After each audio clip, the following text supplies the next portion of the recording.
अगर तुम्हारा उद्देश्य तुम्हारे अंदर उत्तेजना नहीं पैदा करता तो तुम खत्म। 4 बजे क्लास लेंगे अगले संडे से, 4 बजे सुबह, अभी ठंडा शुरू हो जाए तब लेंगे। उठो, कब तक सोओगे यार? चारों तरफ सब कुछ जल रहा है। सत्ता का नशा करो, सत्ता का। शराब, सिगरेट, गुटखा सब छोड़ दो। इसलिए नहीं कि ये नुकसान पहुंचाते हैं, इसलिए क्योंकि ये घटिया नशे हैं। नशा करो ना क्वालिटी वाला, ताकत का नशा, सत्ता का नशा। कि पढ़े नहीं बेचैन हो गए, आंसर राइटिंग नहीं की बेचैन हो गए। मैं नशा करने के लिए मना नहीं कर रहा हूं, घटिया नशे मत करो। सिगरेट मत पियो, तंबाकू मत खाओ। कौन कहता सिगरेट पीने से आदमी कॉन्शियस होता है? कलाम साहब तो नहीं पीते थे। कौन कहता कि महान लोग शराब पीते थे? बुद्ध, महावीर। जब तुम्हारे मन को तुम्हें बेवकूफ बनाना होता है तो ऐसे ही विचार फेंकता है तुम्हारे मन में कि अरे नेहरू जी सिगरेट पीते, देखे हो खड़े होके नेहरू जी सिगरेट। चलो नेहरू जी को कॉपी कर रहे हो कि नेहरू जी सिगरेट पीते थे। नेहरू जी ने जेल में किताब लिखी थी, तुम एक लिख के दिखाओ। ये हमारे पिताजी हमसे हमेशा कहते हैं कि हम तो बेटा मध्यम वर्ग के लोग, हम कौन सा मुगल खानदान के लोग। तो तुम ये कभी मत सोचना कि तुम हारोगे तो बेइज्जती हो जाएगी। तुम अकबर के बेटे थोड़े हो, तुम तो एक डाकखाना के बाबू के बेटे हो। तो तुम्हारे हारने से तुम्हारी बेइज्जती तो कभी होगी ही नहीं। तारीफ कुछ लोग जरूर करेंगे कि फलाने का लड़का लड़ाई किया। आपको क्या डरने की जरूरत है सर? आप क्यों सोचते हैं मेरी बेइज्जती होने दो सर, कि लोग मेरे ऊपर हंसेंगे? लोग सिर्फ मुर्दे पर नहीं हंसते, जो जिंदा है उस पर तो लोग हंसेंगे ही सर। अगर लोग आपके ऊपर हंस रहे हैं इसका मतलब आप जिंदा हैं। अगर लोग आपको पीठ पीछे गाली दे रहे हैं इसका मतलब आपने चमकना शुरू कर दिया है। अगर लोग आपकी आलोचना कर रहे हैं तो आप कहीं बहुत आगे बढ़ रहे हैं सर। ये सब दिशा सूचक यंत्र है, गाली, आलोचना। पर हमारे मिडिल क्लास के पेरेंट्स हमको बहुत डराते हैं। बहुत पेरेंट्स को बेटा बेइज्जती मत कराना। मैं तुगलक वंश के हो, बेइज्जती मत कराना।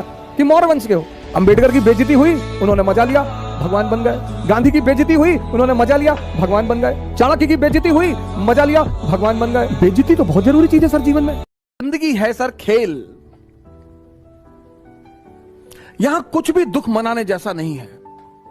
हार तो तब है सर जब हम पैदा हुए थे मर्सिडीज लेके और मरे बिना मर्सिडीज के। लेकिन जब हम नंगे पैदा हुए और नंगे ही मरेंगे सर, ये जो खेल लाइफ है ना, ये जो जर्नी है, ये बर्थ और डेथ, ये जो जर्नी है ना सर, बर्थ और डेथ वाली, ये एक यात्रा है सर। आदमी यहां भी नंगा, आदमी यहां भी नंगा। अपने समय से शर्म मत करो सर, अपने समय से डरो मत, लड़ते रहो हंस हंस कर।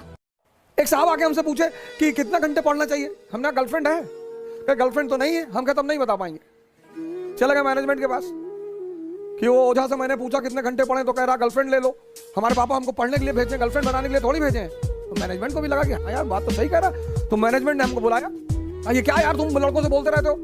अरे मैंने कहा सर पूरी बात तो सुन लो। मैंने इससे पूछा गर्लफ्रेंड है, उसके बाद तो इसने कुछ बोला ही नहीं। कनिष्क कटारिया पहली रैंक आई इसमें, पहली। लड़कियों को जाकर उसको थैंक यू बोलना चाहिए। उसने लड़कियों की गरिमा बढ़ाई। उसने कहा कि मेरी सफलता में मेरी गर्लफ्रेंड का बहुत बड़ा योगदान है। लड़की तुम्हारे पीछे थोड़ी भागती कि आजा बर्बाद कर दूं, आजा बर्बाद कर दूं। तुम ही भागते हो कि मुझे बर्बाद कर दो, मुझे बर्बाद कर दो। तो कर देती है। जो भागे उसके पीछे मत भागो सर, नहीं तो जिंदगी भर पीछे भागते रह जाओगे। जो भी तुमसे कहे अब तुमसे बात नहीं करेंगे, रखो रखो फोन, रखो फोन, रखो फोन, रखो, नेक्स्ट दूसरा लाओ भाई। छोड़ दें सारी दुनिया किसी के लिए, ये मुनासिब नहीं महत्वाकांक्षी लोगों के लिए। भाई माँ बाप तो है ना। सुभाष चंद्र बोस सिविल सेवा का इंटरव्यू देने गए और अंग्रेजों का नियम था कि भारतीय आए किसी ना किसी तरह इन्हें बाहर निकालो। अब बोर्ड मेंबर ने पूछा कि बॉस क्या नहीं कर सकता? बोले साहब सब कुछ कर सकता है। बोले सब कुछ कर सकता है बॉस। उसने कहा अच्छा। उसने अपनी वेडिंग रिंग निकाली, शादी वाली अंगूठी सामने रख दी, कहा इसमें से निकल के दिखाओ। सुभाष चंद्र बोस ने एक पेपर लिया, कागज में लिखा एससी बॉस और उस अंगूठी से निकाल दिया। कहा निकल गए। दुनिया में सबसे ताकतवर इन्फेंट्री है इंडिया की। जहां भी यूएन को पीस कीपिंग फोर्स भेजना होता है, सबसे ज्यादा संयुक्त राष्ट्र संघ अगर किसी पर भरोसा करता है तो इंडियन फोर्सेस पर। इजराइल कहता है सर, इजराइल कहता है कि अगर भारत की थल सेना मुझे मिल जाए तो मैं पूरे दुनिया पर कब्जा कर लूं। ये हमारे लोग हैं सर।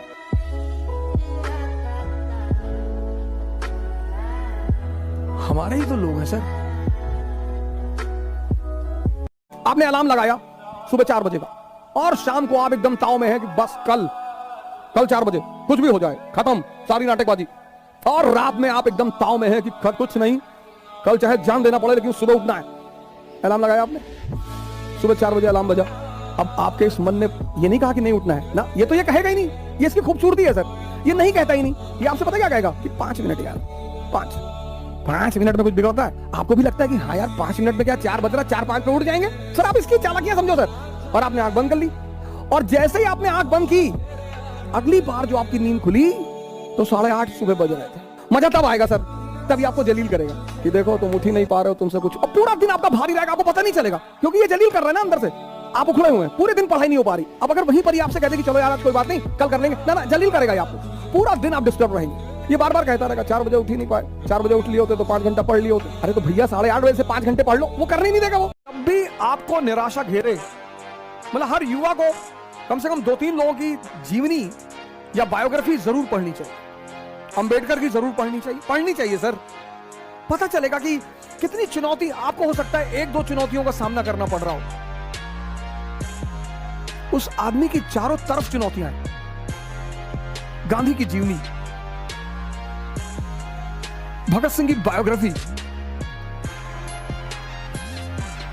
उससे होता ही है सर कि जब आप उनकी परिस्थितियों को देखते हो ना, और उनसे खुद को कंपेयर करते हो। जैसे भगत सिंह, जैसे अंबेडकर जी लंदन में है, लाइब्रेरी में, खाने को पैसा नहीं, लंच करने को पैसा नहीं। दोपहर में जब सारे लोग लंच करने चले आते हैं तो वो लाइब्रेरी के मेज पे सर रखकर एक पैटीज जेब में रखे होते हैं, उसको खाते हैं, फिर वहीं पानी पी के बैठ जाते हैं।